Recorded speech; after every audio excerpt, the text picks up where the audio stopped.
Noite, boa noite. Que a gente consiga fluir nessa aula com todas as energias aí dos espíritos intelectuais, porque eu não consegui fazer isso em prática, mas espero que agora tudo dê certo. Deixa eu ver aqui rápido as mensagens. Bem, vamos lá. Vocês conseguem enxergar o meu compartilhamento, né, de slide. A primeira tela aí que vocês estão vendo é uma tela que apenas tem o nome da disciplina, Direito Processual do Trabalho. Eu me lembro que na semana passada falamos de partes e procuradores, né? Falamos de partes e procuradores, e eu pedi que vocês lessem, aliás, assistissem a minha aula de despesas processuais, com sinceridade. Vocês fizeram isso, assistiram a aula gravada disponível no YouTube de despesas processuais, porque assim, senão a gente vai ter um prejuízo, vai ficar um buraco. Aí eu dou essa aula agora e a gente se resolve depois. Vocês assistiram a aula de despesas processuais? Jesus, vocês não estão me ouvindo, não? Tem alguém aí? Ah, tá. A gente responde logo, porque eu já passei um pânico tão grande na aula anterior, eu nunca vou saber se vocês estão me ouvindo ou não. É porque a galera está respondendo no chat. Aí, por Não, isso mas que tinha travado não... tudo. Aqui tá Até normal. o chat demorou de aparecer. Então, Ah, aqui, já tinha visto, não viu, viu, enfim. Eu vou fazer uma mistura rápida aqui para a gente fluir, então, no conteúdo. Eu já ministrei uma aula de despesas processuais. Eu vou passar em 15 minutos esses slides, mas eu vou ceder esses slides, então, para quem não assistiu essa aula, que possa acompanhar. Vocês estão vendo aí na tela. Eu peço, por favor, que se vocês tiverem que conversar comigo de agora em diante, usem o áudio, porque quando eu compartilho a tela, eu não consigo olhar o chat, não aparece para mim. Só fica... Professora, com licença, se a senhora preferir, a senhora pode me encaminhar o material que eu mando no grupo aqui de processo, que existe um grupo no WhatsApp dessa disciplina. Obrigado. Eu encaminho também. Mas agora vocês conseguem enxergar o compartilhamento de slide?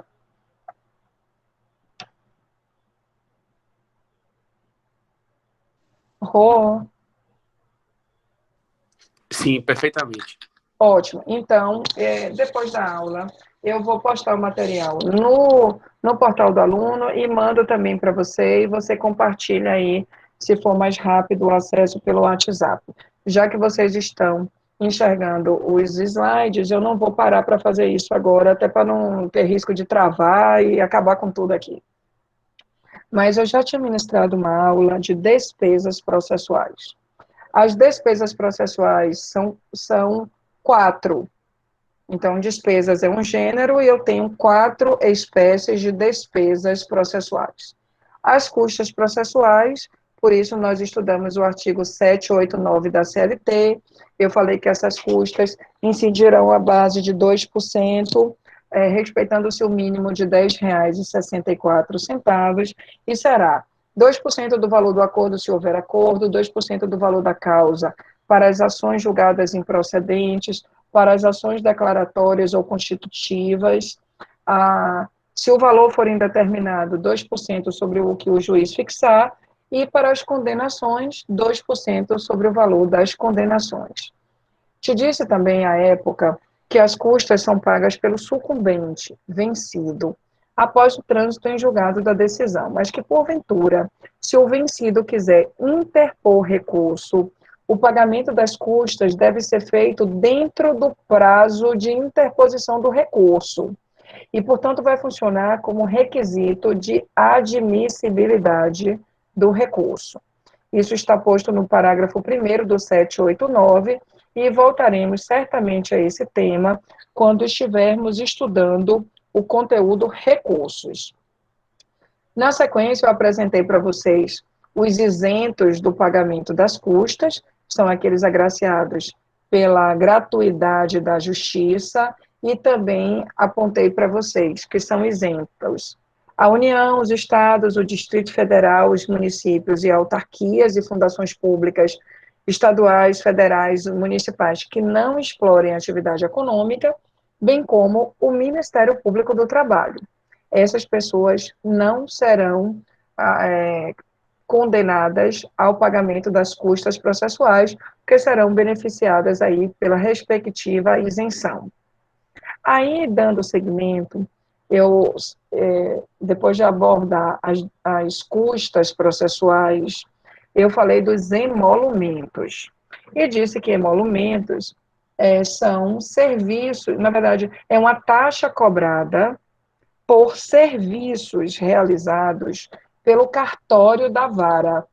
E quem paga esses emolumentos é a parte que requereu esta prestação dos serviços pela vara do trabalho. Eu disse que vocês não teriam que decorar estes valores, mas que vale a pena ler o artigo 789B da CLT, que traz, por exemplo, que caso Rodrigo, advogado, requeira cópia de folhas de um processo que está ainda materializado no papel, essas folhas, né, as fotocópias, custará a esse advogado 28 centavos por folha. A autenticação de traslado de peças mediante cópia reprográfica, 55 centavos por folha. A autenticação das peças, também 55 centavos por folha. Carta de sentença, remissão, adjudicação ou arrematação, caso alguém precise requerer isso, quem requerer vai pagar 55 centavos por carta de sentença ou de adjudicação, enfim. E as demais certidões, quem precisar, pagará por certidão R$ 5,53. Basta que você saiba o conceito de emolumentos e que você saiba que a própria CLT prevê esses valores em seu texto, mas não precisam decorar esses respectivos quantificadores. Na sequência, eu falei dos honorários periciais. E aí coloquei na tela para vocês o artigo 790B da CLT. Eu te disse que quem vai ser responsável pelo pagamento dos honorários do perito é a parte que sucumbiu no objeto da perícia. E aí eu chamei a atenção para um caso muito especial que eu mencionei na aula, justamente para que você não se atrapalhe. Vamos imaginar que Jane é uma reclamante que propôs uma ação trabalhista. Jane fez, perante a Justiça do Trabalho, Jane fez 20 pedidos. Vocês me escutam? Porque Ailton está dizendo que o som está falhando. Eu estou escutando perfeitamente. Ótimo, muito obrigada. Obrigada. Então, vamos imaginar que Jane propôs uma reclamação trabalhista com 20 pedidos.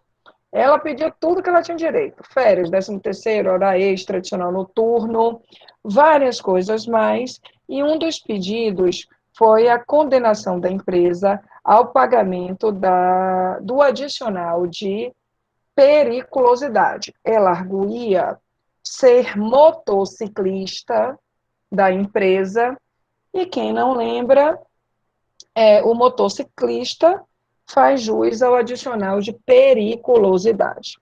Na instrução processual, foi requisitada a perícia, o perito foi Rodrigo, nomeado pelo juiz. Rodrigo realizou o laudo e constatou no seu laudo pericial que Jane não fazia jus não deveria fazer jus ao adicional de periculosidade, porque, na verdade, Jane não era motociclista da empresa. Jane era namoradinha de João, que era motociclista. Então, Jane pegava diversas caronas com João e queria ir dar o ninja na empresa para ganhar também um adicional de periculosidade. Então, isso foi constatado por Rodrigo, o perito.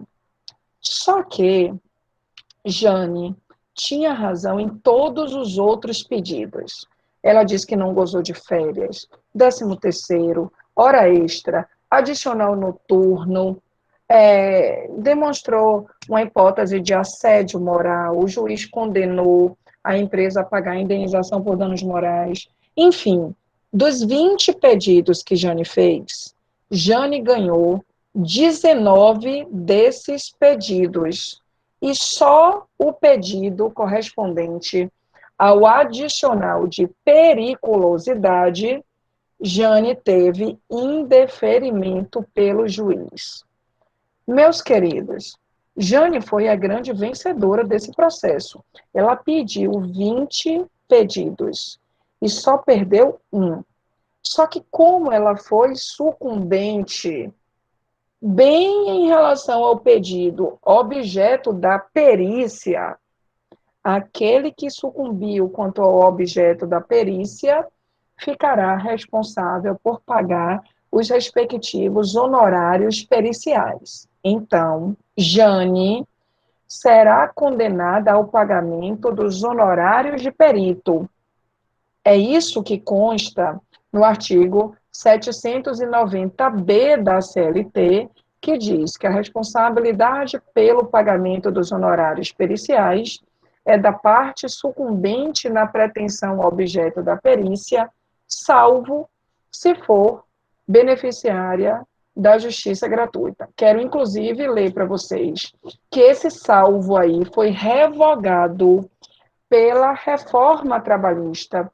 Antes de passar para vocês, eu vou até colocar em vermelho essa parte, para dizer que foi modificado esse texto pela reforma trabalhista, pela lei 13.467, e esse texto agora consta da informação que os honorários os honorários periciais ficarão aqui, olha o texto novo, a cargo do sucumbente quanto ao objeto da perícia, ainda que beneficiário da justiça gratuita.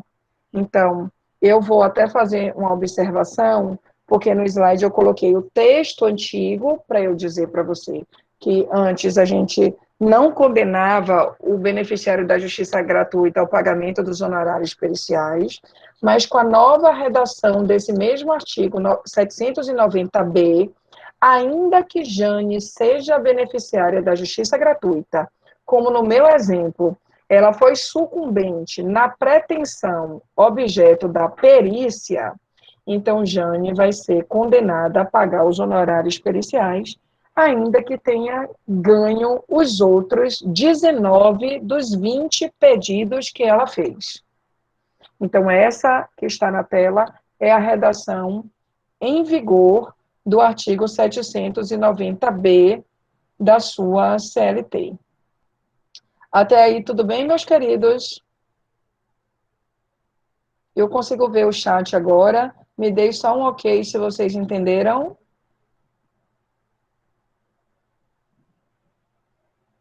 Ok. Beleza, muito obrigada pelo retorno. Seguindo, eu já falei de custas, de emolumentos, já falei de honorários periciais, e resta, então, abordar rapidamente, porque a gente já tratou disso, acerca dos honorários advocatícios. Os honorários advocatícios também são inovações da reforma trabalhista. Isto porque, antes da reforma trabalhista, não estávamos acostumados no processo do trabalho à condenação do sucumbente no processo ao pagamento dos honorários advocatícios. Antigamente, os honorários advocatícios só eram garantidos aos advogados dos sindicatos em caso de uma vitória processual. Essa informação estava na antiga súmula 219 do TST, mas essa súmula eu nem coloquei aqui no meu slide, porque ela perdeu o objeto, já que a Lei 13.467 trouxe para mim agora a obrigatoriedade de aplicação dos honorários advocatícios no processo do trabalho. Então, quem for sucumbente no processo será também condenado ao pagamento de honorários advocatícios fixados pelo juiz, sendo um valor entre 5% e 15%. Eu chamo especial atenção de vocês, porque vocês estão acostumados com o processo civil. Os honorários advocatícios do processo civil são fixados pelo juiz naquela margem entre 10% e 20%. Lembram disso? Então, por favor, aqui eu não aplico aquela margem de entre 10% e 20%. Aqui eu aplico entre 5% e 15%, para você não se atrapalhar aí com essa informação. Estou frisando isso, porque quem já vem de tantos processos civis já deve estar bem acostumado a esse índice envolvendo entre 10% e 20%. E esqueça isso. No processo do trabalho, a aplicação dos honorários varia, sendo no mínimo 5%, no máximo 15%. Outro detalhe, se o juiz julgar a ação parcialmente procedente, condenará as duas partes ao pagamento de honorários advocatícios. Cada parte vai ser condenada proporcionalmente à sua sucumbência. Então, aquela parte, numa ação parcialmente procedente, ambos são vitoriosos em uma parte e ambos são sucumbentes em outra parte. Sobre o que cada um sucumbiu, aí o juiz vai fixar os honorários sucumbenciais, advocatícios. Eu estou dizendo isso para vocês não pensarem que pode haver uma compensação entre os honorários e aí ninguém paga ninguém. Isso está proibido, vedado pela letra expressa do artigo 791-A, que fala dos honorários advocatícios, especificamente no parágrafo 3º, que eu estou colocando na tela e lendo agora para vocês. Na hipótese de procedência parcial, o juízo arbitrará honorários de sucumbência recíproca, sendo vedada a compensação entre os honorários. Então, se Joãozinho propôs uma ação trabalhista em face da empresa X e a ação foi julgada parcialmente procedente, isso significa dizer que sobre o que Joãozinho sucumbiu, o juiz vai fixar os honorários advocatícios. E sobre a sucumbência da empresa reclamada, o juiz também fixará os honorários advocatícios. Ok, meus queridos?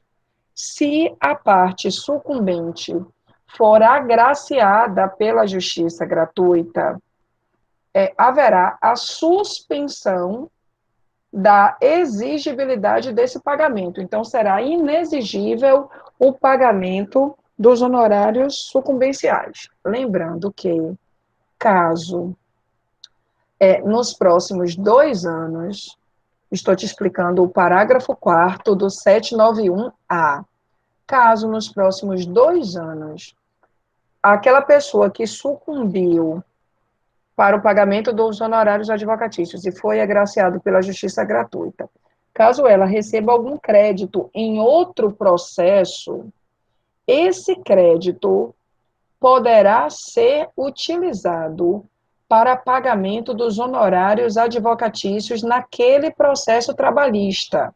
Então, imagine que Joãozinho foi condenado ao pagamento de honorários sucumbenciais.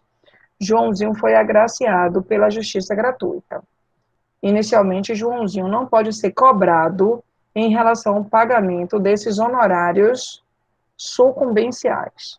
No entanto, se nos próximos 2 anos ficar comprovado que Joãozinho recebeu algum outro crédito trabalhista em um outro processo, por exemplo, esse crédito recebido por Joãozinho, se for naturalmente descoberto pelo advogado da parte vencedora, que é o grande interessado em receber esses honorários sucumbenciais, o advogado vai fazer uma petição informando ao juiz do trabalho acerca da existência do crédito no outro processo, e aí a Justiça do Trabalho vai penhorar esse crédito advindo do outro processo para pagamento desses honorários sucumbenciais.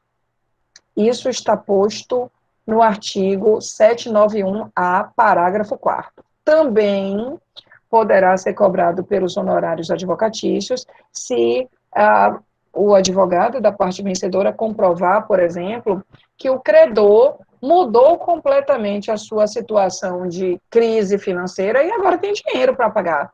Então, se essa crise financeira, essa insuficiência de recursos deixou de existir, então vai poder cobrar os honorários advocatícios. Claro que tudo isso decorre de prova, né, de instrumentalização da prova, provando aí essa pessoa que antes era pé duro vai poder cobrar, vai poder pagar os honorários de advogados. Ok, gente? Beleza? Ótimo. Alguns colegas estão mencionando que a internet está ruim, os outros estão me ouvindo bem. Acredito que não seja um problema da minha internet. Ok, estou vendo bem. Beleza, obrigada, gente. Saravá, meu pai. Graças a Deus eu estou conseguindo dar aula. Jesus. Depois acho que eu vou até beber um gin hoje para extravasar. Vou assistir a live de Marília Mendonça e acabar esse dia de hoje estressante. Queria eu, depois da aula da senhora, ainda tendo alívio, eu já tomei um Red Bull aqui. Pronto, eu vou tomar um gin, conseguir. vou postar para você, inclusive. Viu, Inho? Pronto, um segundo de distração, vamos voltar ao que interessa. Eu fiz, inclusive em respeito aos colegas que perderam a aula de despesas processuais, eu fiz aqui um panorama desse assunto que a gente já tinha tratado em um outro momento. Agora, eu vou passar para vocês, eu vou compartilhar. Pois não? Alguém falou aí? Eu agora vou querer compartilhar um outro slide, porque eu quero... Conseguindo ouvir a senhora. Eu não ouvi, Joyce, você pode repetir? Mas eu quero ver, não?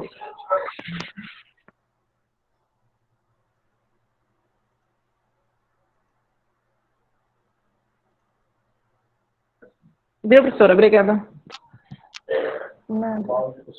Bem, eu agora vou compartilhar uma outra tela com vocês. Ai, não, botei o slide errado, desculpa. Eu quero outro.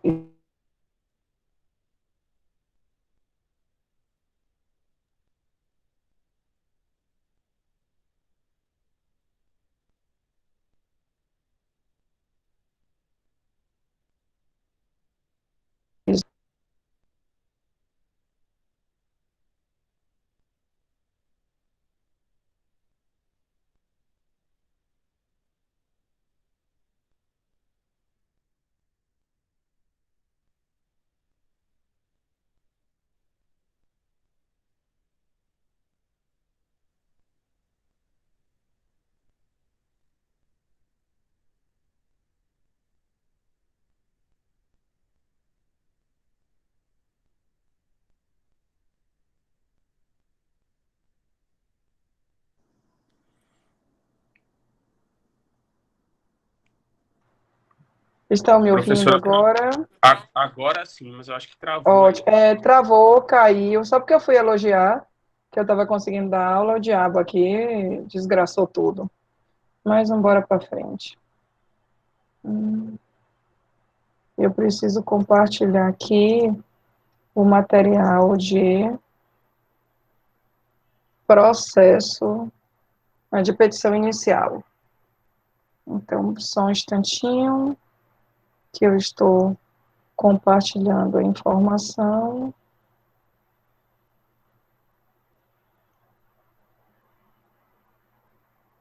Pronto.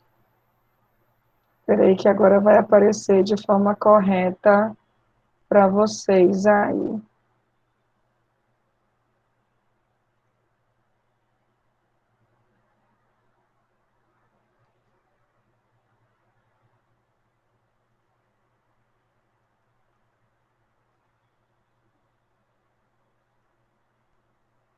Vocês já estão enxergando minha tela?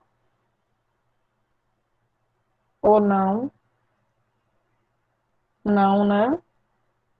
É, Eu não. eu estou vendo que vocês não estão conseguindo. Espera aí que eu vou tentar, então.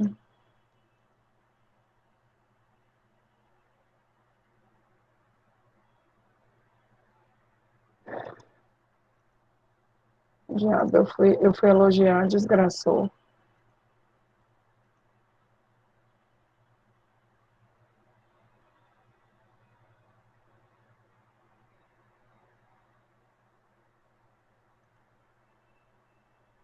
Só um instantinho, gente.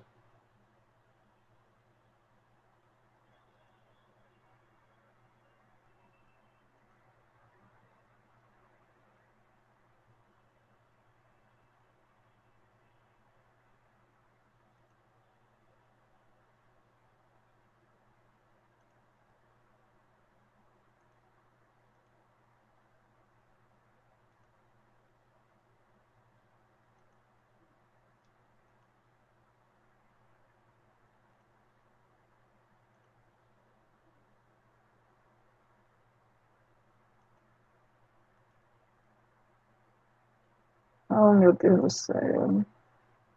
É um parto isso. Pede ajuda aos universitários, professor. Não, é aqui que o sistema tá, acho que tá esses dias, sei lá, tá dando uma inconsistência desgraçada. Não é questão de não saber, não, é porque agora tá parecendo que não é possível compartilhar minha tela. Aí é punk, né? Fiquem aí que eu vou sair e voltar de novo para ver se essa inconsistência para. Pode ser muita gente usando mesmo. Fiquem aí.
Agora, diga que vocês me enxergam a tela, pelo amor de Jeová.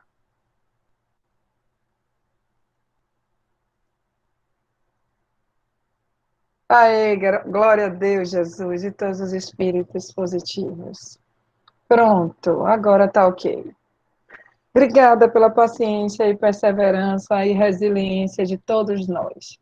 Vamos nessa. Eu vou ficar, quando eu vejo os slides, eu deixo de enxergar os chats. Então, qualquer coisa, vocês falam no microfone. Beleza, gente? Vamos lá para o compartilhamento da tela. Eu coloquei aqui um mapa mental que te traz... A gente precisa falar de petição inicial agora, né? Então, um mapa mental que traz aqui as informações, primeiro, para o atendimento do cliente. Você, na condição de advogado, vai fazer uma filtragem dessas informações, vai selecionar as informações úteis e você precisa elaborar uma petição inicial. Essa petição inicial elaborada vai ser distribuída e aí a gente vai efetivamente começar a marcha processual na seara da Justiça do Trabalho, naturalmente perante o juízo competente. Professora, com licença. Diga, amor. Tem na apostila esse assunto? Tem o tópico petição inicial, mas não está detalhado como você está vendo agora no slide, não. Mas eu vou ceder esse material, eu cedo os slides para vocês, para que vocês não fiquem aí desesperados a copiarem. Vocês me acompanham.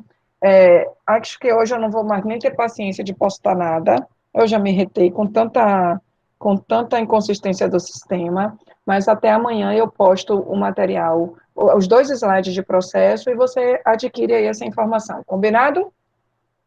Então, nós precisamos estudar a petição inicial, e aí eu vou até colocar aqui na tela para vocês algumas informações. Veja bem, claro que você espera de mim a análise das informações que precisam constar numa petição inicial, os pedidos, tudo isso a gente vai estudar. Mas eu também dei uma aula sobre prazos processuais, atos e termos. Eu não sei se vocês conseguiram assistir essa aula. Se vocês não assistiram, eu acho que ela está disponibilizada no YouTube. Vou verificar. Mas eu coloquei nesse slide também várias informações de prazos, atos e termos processuais. Vocês assistiram essa aula, meus queridos? Me sinalizem aí que eu estou olhando o chat agora. Notificação, intimação, citação, carta precatória, rogatória de ordem. Pronto. Beleza. Vou disponibilizar aí, então, para quem não assistiu, o material. Jesus, quanta gente. Gente, pelo amor de Jesus. Eu vou, então, fazer uma revisão rápida aqui, mas eu não vou poder ficar suprindo essas ausências de vocês, não, senão a gente não anda. O assunto é enorme mesmo. Então, vamos aqui rapidamente. Os atos processuais são públicos, né? Esses atos processuais vão acontecer, seja no formato de notificação, intimação, citação. Eles acontecerão das 6 horas da manhã até as 20 horas.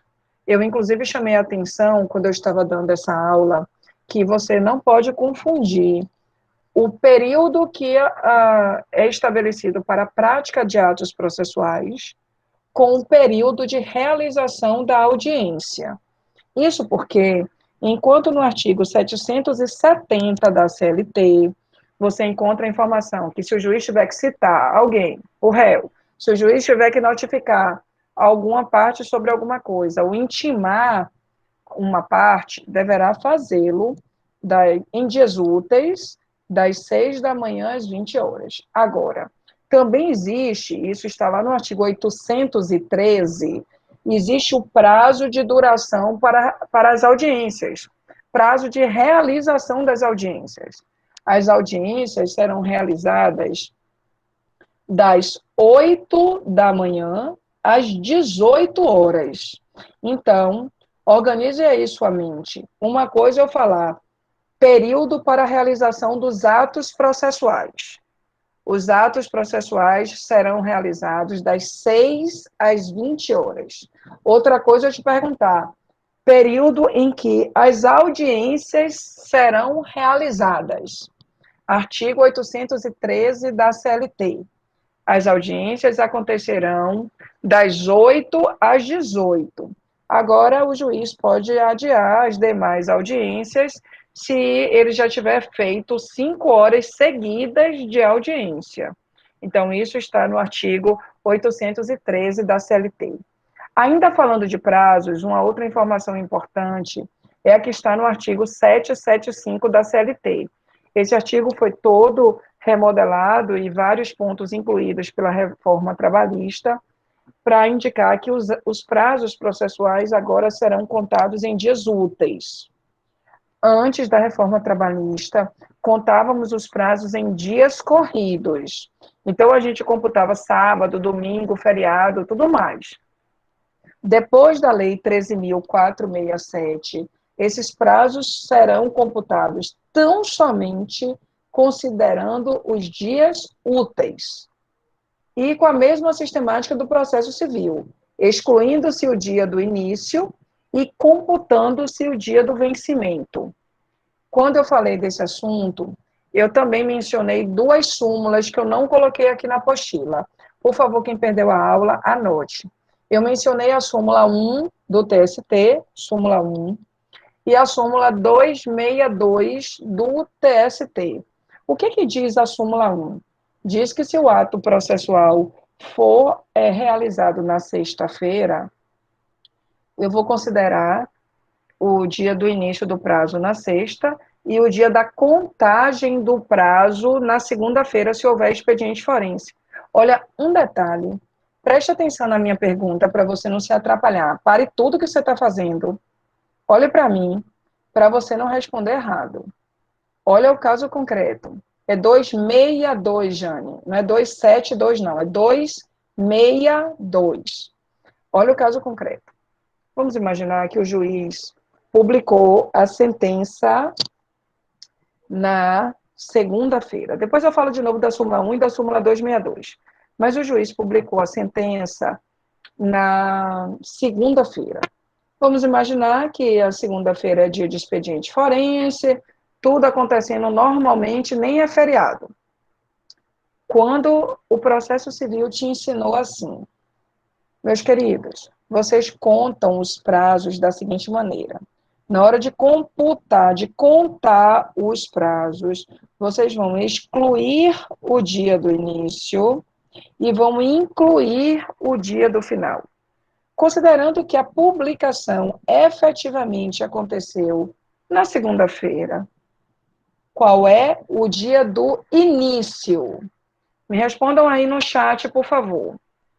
A sentença foi publicada na segunda-feira.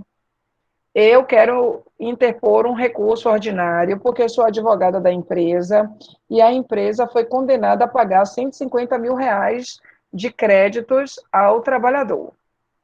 Eu estou dizendo que a sentença foi publicada na segunda, e estou perguntando qual é o dia do início do prazo.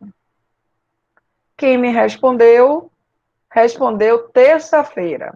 Quem não respondeu, ou ficou em dúvida, ou ficou com medo, até considerando que conhece bem a fera que vos fala. Quando a professora pergunta um negócio assim, é porque vem uma pegadinha do malandro, não é assim? Pois é, Rodrigo já até riu. É bem assim. É assim mesmo. Pararam de fazer o que estavam fazendo, prestem atenção a mim. Eu vou repetir o que eu disse. Até porque todos vocês erraram. Todos. Até agora ninguém me respondeu certo. Então você já pode botar aquela carinha de olho assim, ó, arregalado. Todo mundo errou. Eu vou perguntar de novo. Eu vou repetir o que eu disse, para você não dizer que eu mudei a minha fala. Eu disse assim, considerando que a sentença foi publicada na segunda-feira, qual é o dia do início do prazo? Não foi isso que eu te perguntei? A sentença foi publicada na segunda-feira. Qual é o dia do início do prazo? É que você vem doido, alucinado, e toda vez que a gente pergunta isso, seu cérebro precipitado já ouve eu perguntar qual é o dia do início da contagem do prazo. Mas eu não te perguntei isso, não. Eu não te perguntei o início da contagem do prazo? Eu te perguntei qual é o início do prazo. Olha, se eu tivesse te perguntado qual é o início da contagem do prazo, você acertaria ao responder terça-feira. O início da contagem do prazo é terça mesmo. Mas eu te perguntei o início do prazo. O início do prazo é segunda. E sabe por que é segunda? Porque você não sabe que eu excluo o dia do início para contar os prazos. Se eu digo que o início da contagem do prazo é terça, é porque eu excluí o início do prazo. O início do prazo é segunda, mas o início da contagem do prazo é terça. É terça porque eu excluí o dia do início, que é segunda, e só comecei a contar a partir de terça. Por favor, vocês entenderam isso? É uma pegadinha desgraçada essa, mas vocês não vão cair mais não. É que toda vez que a gente pergunta isso, vocês só raciocinam início da contagem. Por que se eu quisesse saber qual o primeiro dia da contagem do prazo era terça? Era terça porque o início do prazo é segunda e eu excluo o dia do início. Não tome outro Red Bull não, senão seu olho vai pocar. Até aí tudo bem, gente? Tranquilo? Pronto. Beleza, então. Essa daí você não esquece nunca mais. Vamos seguir, então. A contagem dos prazos agora será feita, agora quando eu digo a partir da reforma trabalhista, será feita computando-se os dias úteis, com exclusão do dia do começo e inclusão do dia do vencimento. Beleza. O artigo 775 ainda diz que o juiz pode prorrogar o prazo pelo tempo estritamente necessário, quando o juiz entender devido, plausível, ou em virtude de força maior devidamente comprovada. Ao juiz incumbe dilatar os prazos processuais e alterar a ordem de produção dos meios de prova, adequando aí às necessidades do conflito, de modo a conferir maior efetividade à tutela do direito. Então, assim, só para lembrar, até porque eu não falei isso aqui no direito processual do trabalho, mas do processo civil vocês sabem. Vocês lembram daquelas regras de ônus da prova?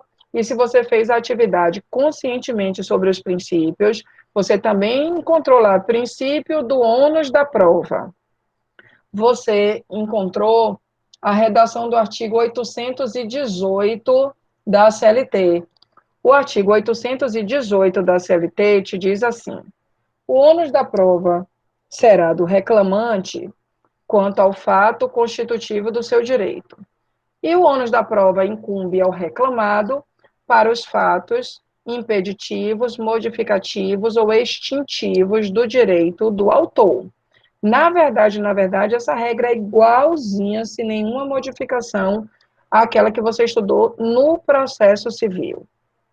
Então, eu estou te dizendo isso porque o juiz pode, inclusive, inverter o ônus da prova. O ônus da prova quanto a um fato constitutivo que era tradicionalmente do autor, mas o juiz consegue verificar no processo que esse instrumento de comprovação está nas mãos do réu. O juiz, justificadamente, pode inverter esse ônus da prova e dar um prazo para que o réu apresente esta instrumentalização das provas. Por isso que eu coloquei aqui essa possibilidade do juiz dilatar esses prazos, alterando, inclusive, a ordem de produção dos meios de prova, justamente para oportunizar aquela busca pela verdade real. Aproveitando a tela que você está vendo, os prazos serão suspensos do dia 20 de dezembro ao dia 20 de janeiro, porque esse é o período das férias do advogado. A propósito, você lembra a diferença de suspensão do prazo para interrupção do prazo? Certamente você lembra, e aí não tem pegadinha nenhuma. Se eu estiver interrompendo o prazo, Quando eu começar a contar de novo, eu devolvo todo o prazo e volto a contar do zero.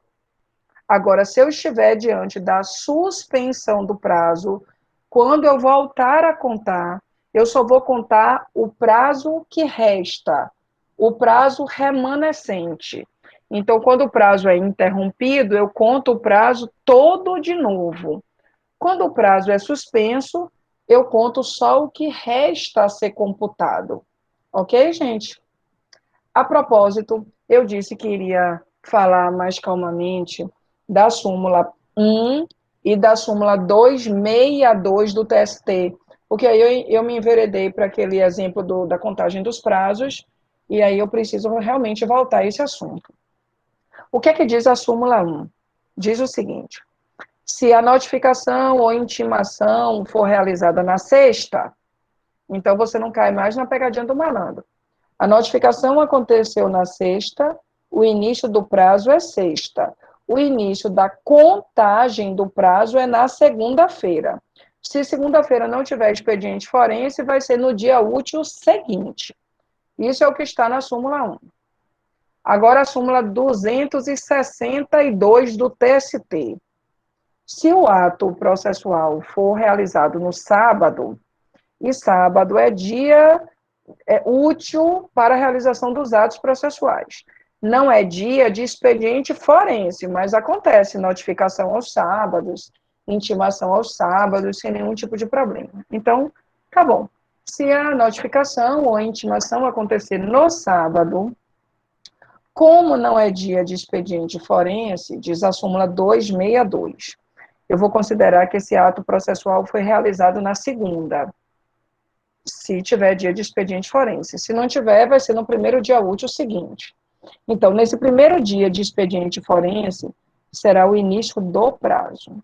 E no dia útil subsequente, o dia do início da contagem do prazo. Ok? Então, se a intimação acontecer no sábado, considerar-se-á realizada na segunda e a contagem do prazo começará na terça, claro que se for dia de expediente forense. Se não for, prorrogar-se-á para o dia útil imediatamente seguinte.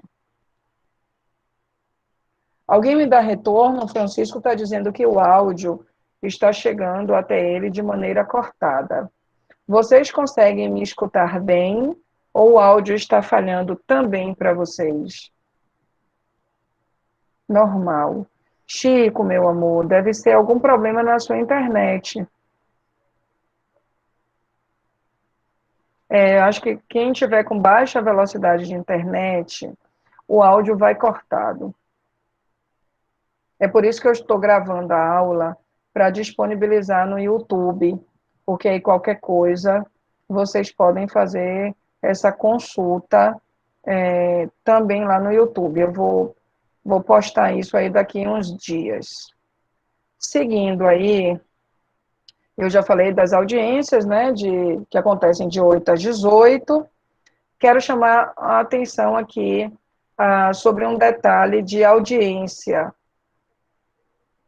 A audiência vai ter hora marcada, tá? Isso está posto no artigo 815 e, na verdade, essa audiência vai ser marcada entre as 8 da manhã e as 18 horas.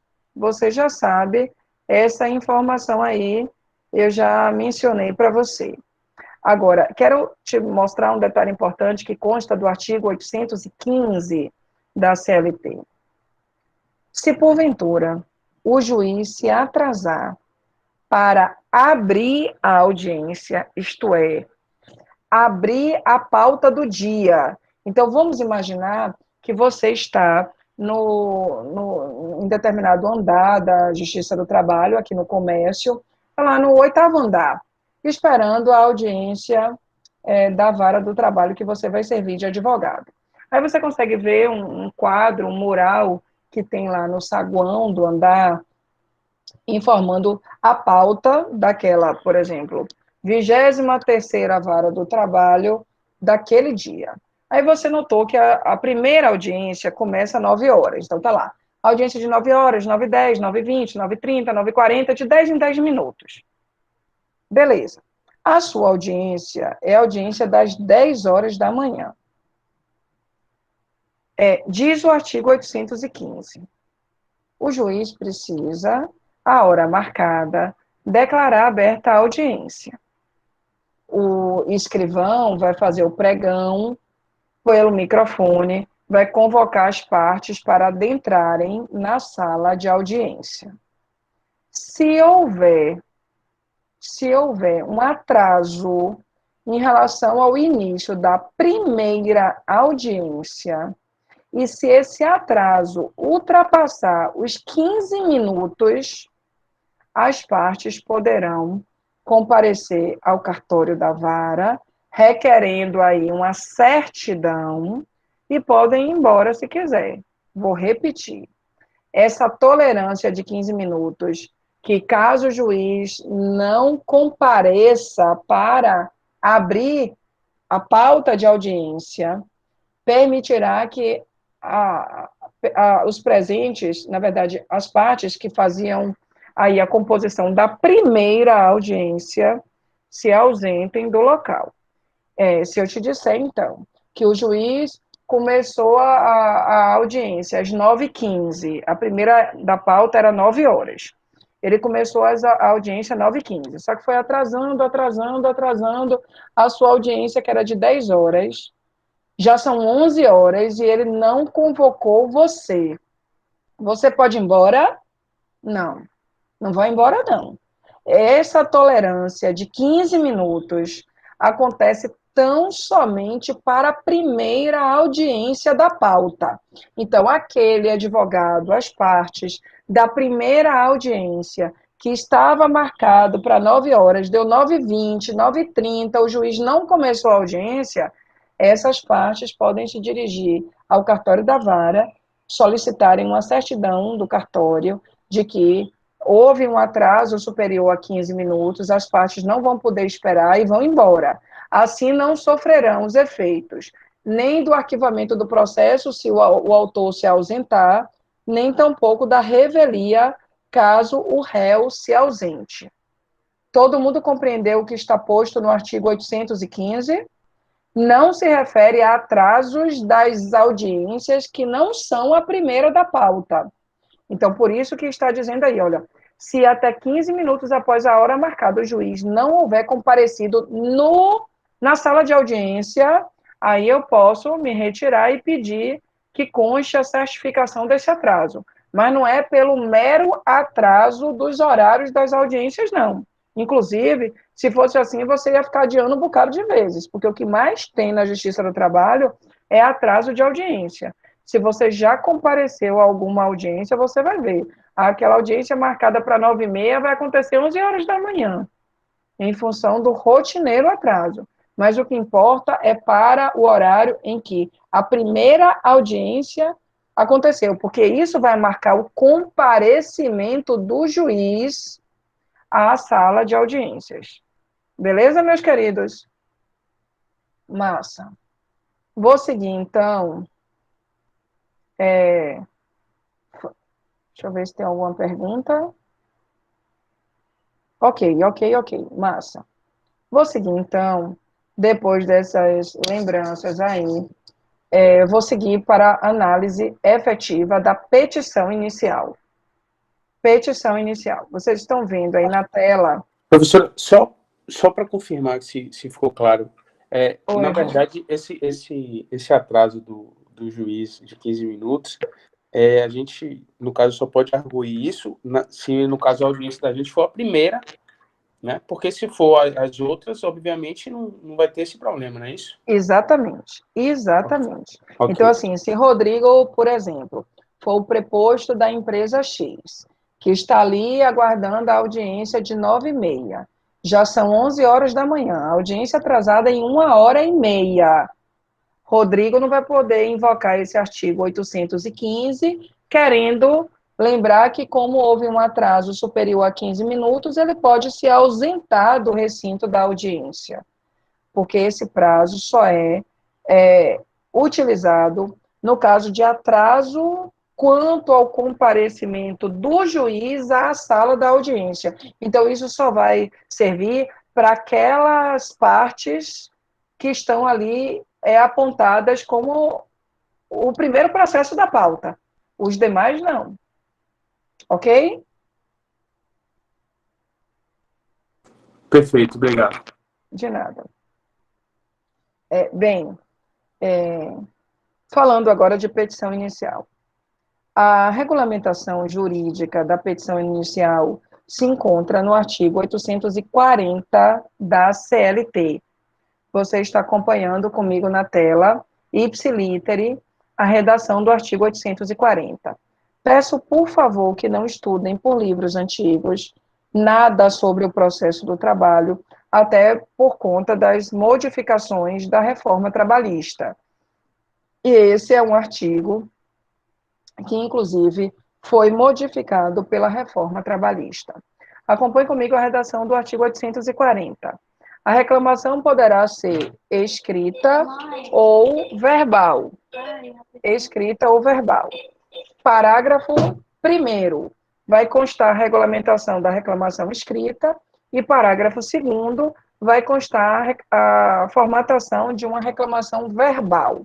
Eu vou te explicar as duas, mas eu vou seguir a ordem do artigo. Sendo escrita, a reclamação deverá conter a designação do juízo, a qualificação das partes, a breve exposição dos fatos de que resulte o dissídio, o pedido, que deve ser certo, determinado e com a indicação do respectivo valor, bem como a data e a assinatura do reclamante e do seu representante, se houver. Se você estiver fazendo comigo a disciplina de prática trabalhista, nós já estudamos o esboço, o esqueleto da petição inicial. E aquele esboço que eu apresento lá é um esboço extraído desta sequência de informações que constam no parágrafo 1º do artigo 840. Então, quando eu coloco lá endereçamento, eu preciso, claro, identificar a que juiz eu direciono essa petição. Vou cumprir, então, esta designação do juízo. Qualificação das partes, a breve exposição dos fatos, os pedidos, e aí até detalhando melhor para vocês. Olha, pelo princípio da impugnação especificada, era um princípio que também constava na sua atividade de princípios, pelo princípio da impugnação especificada, o réu não pode fazer contestação genérica. Mas esse princípio também se refere ao autor. E aí, quando se refere ao autor, eu, até para ser bem técnica, prefiro falar princípio da pugnação especificada, ao invés de impugnação. A impugnação se refere ao réu, a pugnação se refere ao autor. Em linhas gerais, o que isso significa? Significa dizer que nem autor nem réu podem elaborar petições genéricas. Então, se eu for autor, eu não posso, por exemplo, narrar os fatos e requerer que o juiz condene a empresa a pagar todos os direitos trabalhistas que o juiz entender devido. Isso é um pedido genérico que vai tornar, sem sombra de dúvidas, a minha petição inépita. Da mesma forma, eu não posso fazer uma contestação assim. Restam impugnados todos os fatos e documentos apresentados pelo reclamante, motivo pelo qual requer oportunamente que a reclamação seja julgada totalmente improcedente.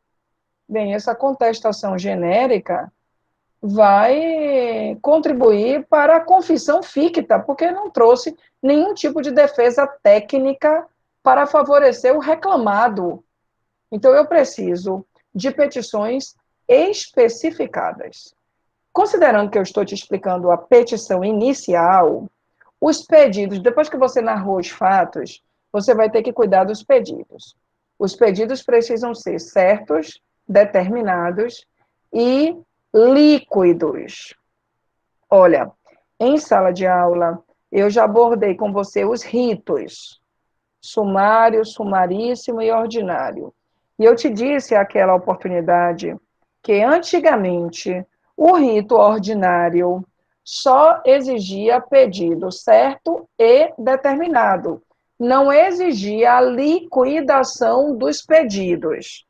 Inclusive, quando os advogados tinham até que fazer um processo sobre o rito sumário e sumaríssimo, que foram ritos que sempre exigiram a liquidação dos pedidos, vários advogados escolhiam um rito ordinário só para fugir dessa quantificação dos pedidos, porque o rito ordinário, de fato, não exigia a identificação do valor referente a cada pedido, não exigia.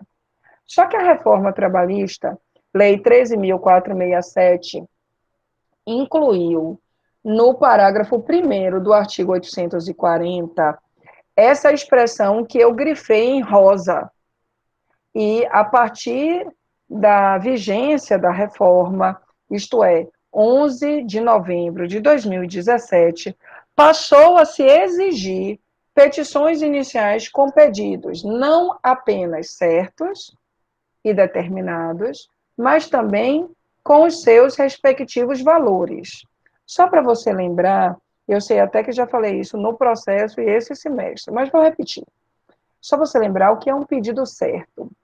Pedido certo é aquele que apresenta a natureza jurídica do bem da vida que se pretende tutelar.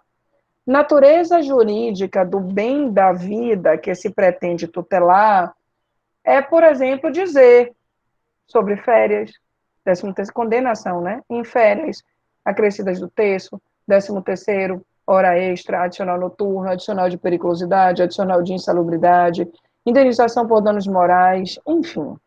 Isso é pedido certo. Só que o pedido não basta ser certo, é preciso que seja certo e determinado.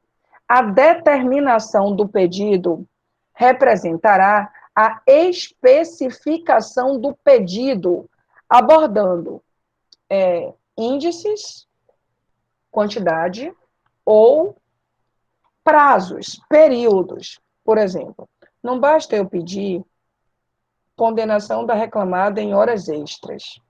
Eu vou ter que pedir condenação ao pagamento de horas extras correspondentes a 2 horas, a uma média de 2 horas extras por dia durante todo o vínculo empregatício, naturalmente respeitando os 5 últimos anos.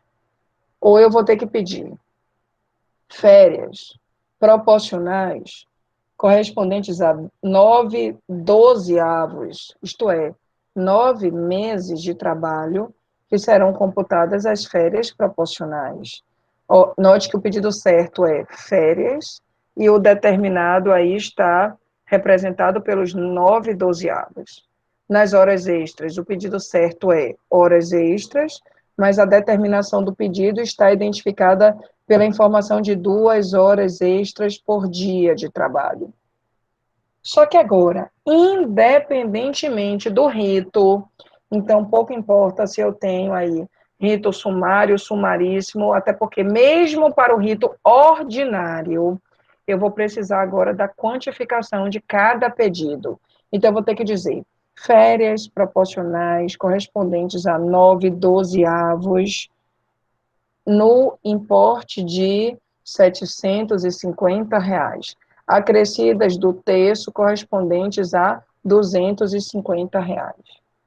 Horas extras correspondentes a 2 horas extras por dia de trabalho durante todo o vínculo empregatício, no importe de R$ 5.875,50.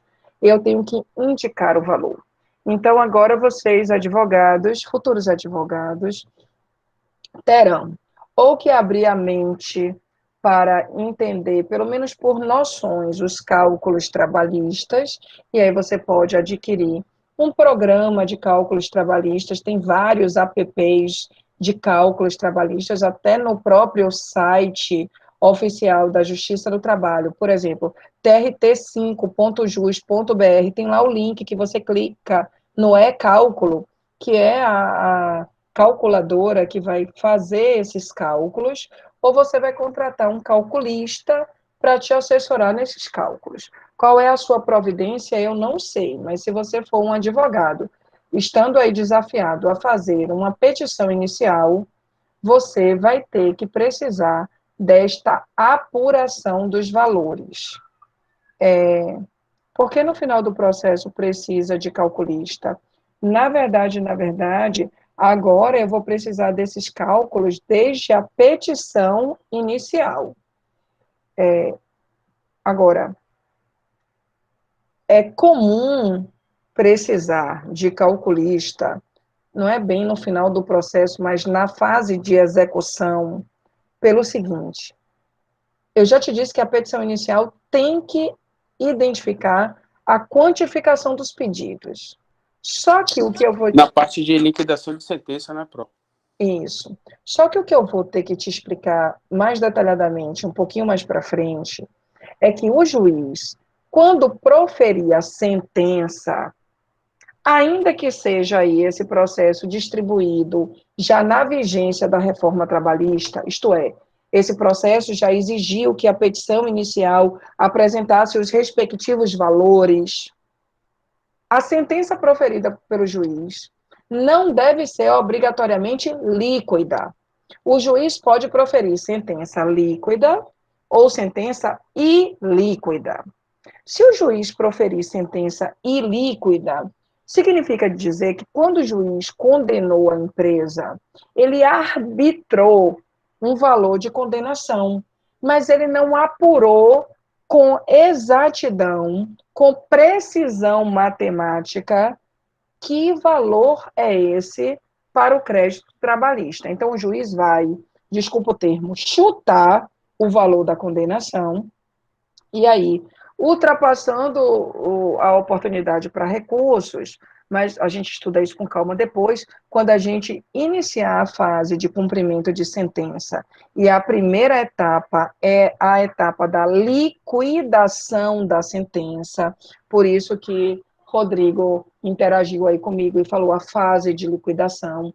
Nessa fase de liquidação, para as sentenças ilíquidas, eu vou precisar liquidar a decisão do juiz, que é exatamente cumprir aí essa necessidade de apresentar os cálculos correspondentes aos direitos garantidos na sentença em favor do reclamante. Claro que nessa etapa processual a gente vai ter que oportunizar, em regra, quem apresenta os cálculos é o reclamante, quando o reclamante está no ius postulandi, sem advogado, geralmente quem faz esses cálculos é o calculista da vara, mas sendo esses cálculos apresentados, teremos que cumprir aí o contraditório e a ampla defesa. Então, a gente vai citar o executado para pagar, caso ele queira, também poderá impugnar esses cálculos, e aí a gente vai estudar isso na fase de liquidação dos cálculos e depois na fase de execução. Mas quero só, em função da digressão aí de Dani, lembrar que essa necessidade dos cálculos, não propriamente do calculista, mas dos cálculos, não vem agora só na fase de liquidação, mas desde a petição inicial. Se você vai adotar um programa de cálculo, se você vai contratar Márcio, aí você escolhe, tá? Aproveita até para fazer propaganda aí dele. Faz um cálculo super certinho, super de confiança. Ele faz desconto, inclusive, para quem... Para quem é aluno da Universo, indicado ou por um amigo dele ou pela professora Bruna, não errou. Beleza. Bem, exatamente.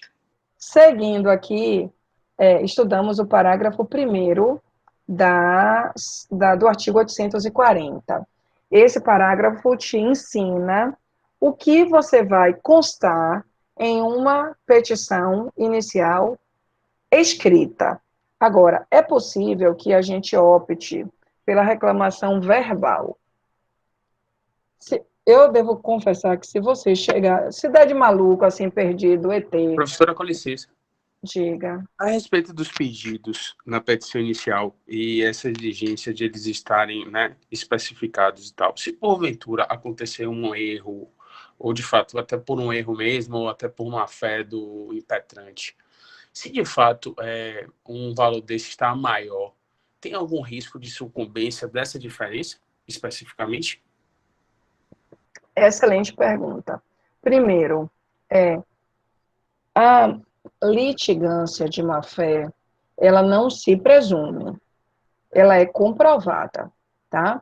Eu não posso, então, automaticamente entender que um cálculo apresentado com um valor diferente do que o crédito trabalhista realmente deve ser, isso já vai automaticamente apontar a parte como litigante de má-fé. Não, de jeito nenhum. O mero equívoco dos cálculos vai gerar uma procedência parcial nos pedidos, agora, efetivamente, a parte assumirá o risco da sucumbência e da necessidade de pagar honorários advocatícios e custas processuais em face de uma possível sucumbência. Eu só não posso pensar numa implícita ou automática litigância de má-fé. Isso não, tá? Agora, devo lhe dizer que essa quantificação dos pedidos é uma quantificação simplificada. Por exemplo, você não vai ser obrigado a apresentar esses valores com atualização monetária, com os índices aplicados pela Justiça do Trabalho, coisa que você deve fazer na fase de liquidação, na fase de execução. Mas, a título de petição inicial, o juiz libera você dessa atualização, dessa correção monetária, da aplicação dos índices. Você pode apresentar tão somente os valores principais dos créditos trabalhistas. Quando eu chamo o valor principal, não exige a atualização com correção monetária e juros, ok? Agora, para a condenação por litigância de má-fé, tem que ter efetivamente a prova. A mera improcedência do pedido não faz concluir automaticamente pela litigância de má-fé. Bem, vamos avançar estudando agora a petição inicial feita de forma oral, verbal. Preciso confessar a vocês que se vocês fizerem uma experiência assim, se derem de abestalhados, assim, tontos, lerdos, e chegarem na Justiça do Trabalho dizendo assim, ô moço, pelo amor de Jesus, eu ouvi dizer que eu posso fazer uma reclamação verbal, oral. E como eu não tenho advogado, não sei escrever, onde é que eu faço essa reclamação oral? O servidor vai te colocar 1001 dificuldades. Pode até indicar o núcleo de prática jurídica da Universo para querer despachar você. Vai mandar você procurar seu sindicato, vai perguntar qual é a sua categoria, se essa categoria tem sindicato. Proceda dali urgentemente, procure qualquer outra coisa. Essa vai ser a natural diretriz dada por alguém. Agora, se você tiver a sorte de encontrar um servidor puro, fiel em relação à letra da lei, esse servidor teria que te direcionar assim, moço, o senhor quer fazer uma reclamação verbal? Faça o seguinte, o senhor se dirige ali ao setor da distribuição, o setor da distribuição, inclusive, está materializado dentro da Justiça do Trabalho, lá no comércio, quando você for, você vai enxergar onde é o setor da distribuição. Lá vai ter pessoas, servidores trabalhando, claro que a principal demanda deles é acompanhar o PJE, porque quando o doutor Tony, do seu escritório, distribuir uma ação trabalhista pelo PJE, esse servidor da distribuição vai enxergar que a ação foi distribuída, o sistema automaticamente já gera um número para o processo e marca a data designada para audiência, mas o servidor vai ter que imprimir a página da notificação, colocar no envelope, encaminhar para os correios, para que esta notificação, com efeitos de citação, faça chegar às mãos do reclamado, e assim o reclamado tenha ciência que contra ele alguém propôs uma reclamação trabalhista. Então, sendo uma reclamação verbal, a diretriz deveria ser assim, ô moço, vai ali para o setor da distribuição. Aí lá, sendo atendido pelo setor da distribuição, o servidor iria cadastrar o seu nome, o nome da reclamada, o nome e qualificação completa sua, o nome e o endereço da reclamada, iria, com essas informações, distribuir o processo para gerar um número do processo. Professora, ele não vai narrar os fatos aí, não?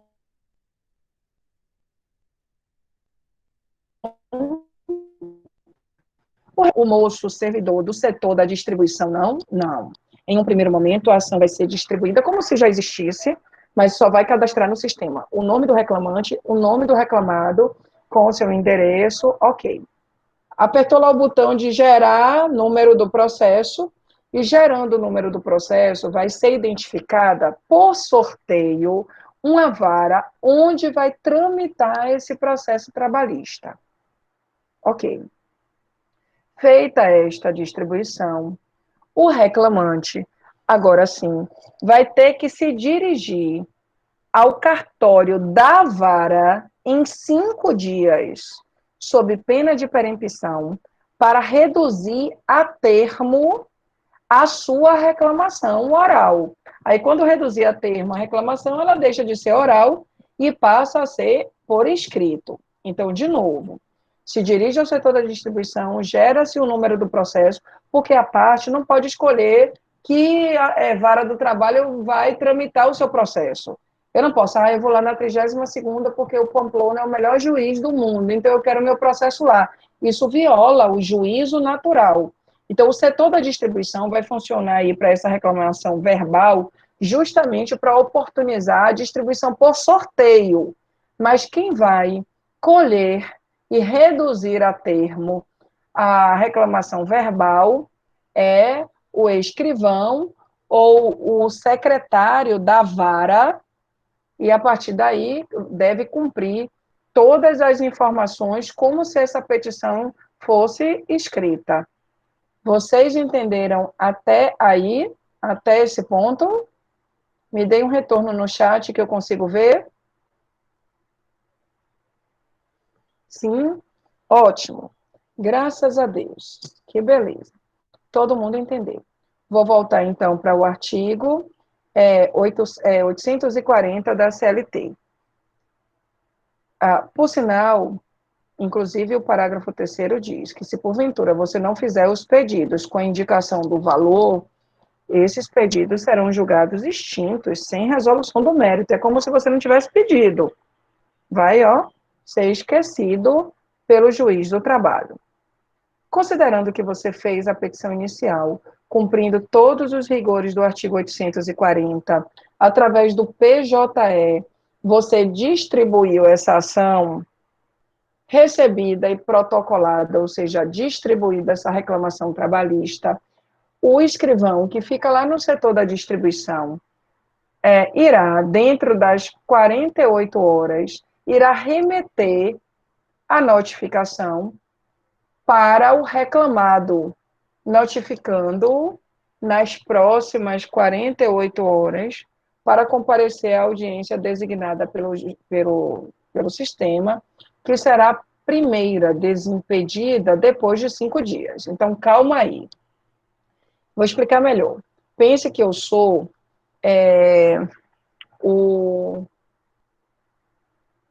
a moça da distribuição, tá? Do setor da distribuição. Eu criei aqui uma tela, vou fazer o seguinte, estou colocando aqui uma linha processual, vou imaginar que aqui, nesse marco, eu tive a distribuição da petição inicial. Olhe para a tela, senão você não vai me entender. Aqui eu tenho, a distribuição, aqui, foi distribuída a minha petição inicial. Beleza. O setor da distribuição identificou que essa petição inicial foi distribuída. Eu vou ter aqui, agora, um lapso temporal de 48 horas, um lapso temporal, deixa eu pegar aqui uma outra linha. Aqui. Um lapso temporal de 48 horas para que o setor da distribuição, então vou escrever aqui 48 horas, para que o setor da distribuição imprima essa notificação, coloque no envelope e remeta aos Correios. Vamos imaginar agora que esse marco aqui, é o marco do recebimento desta notificação pelos Correios. Os Correios vão receber nessas próximas 48 horas, então vou pensar também que aqui eu tenho a data da postagem pelos Correios. E aí eu vou considerar pelo próprio artigo 841 que passadas mais 48 horas,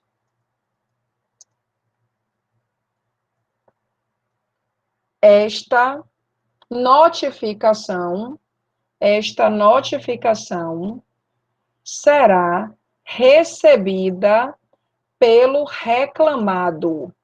Então, 48 horas depois da data de postagem pelos Correios, eu vou entender que o reclamado recebeu a notificação informando que Isaura, sua ex-empregada, propôs uma reclamação em face deste reclamado. Inclusive, eu não coloquei aqui na tela, depois eu posso até melhorar esse slide e passar para vocês.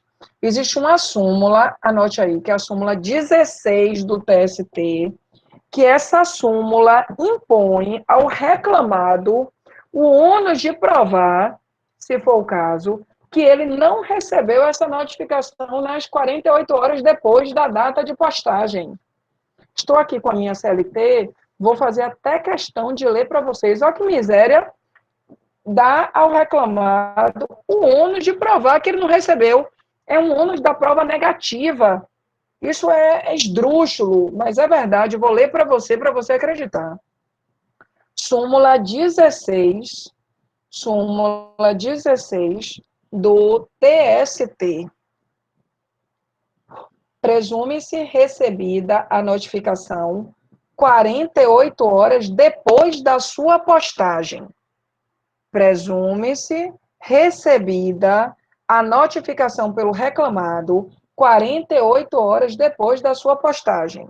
O seu não recebimento ou até a entrega desta notificação depois desse prazo, ou seja, após as 48 horas, constitui ônus de prova do destinatário. Quem é o destinatário?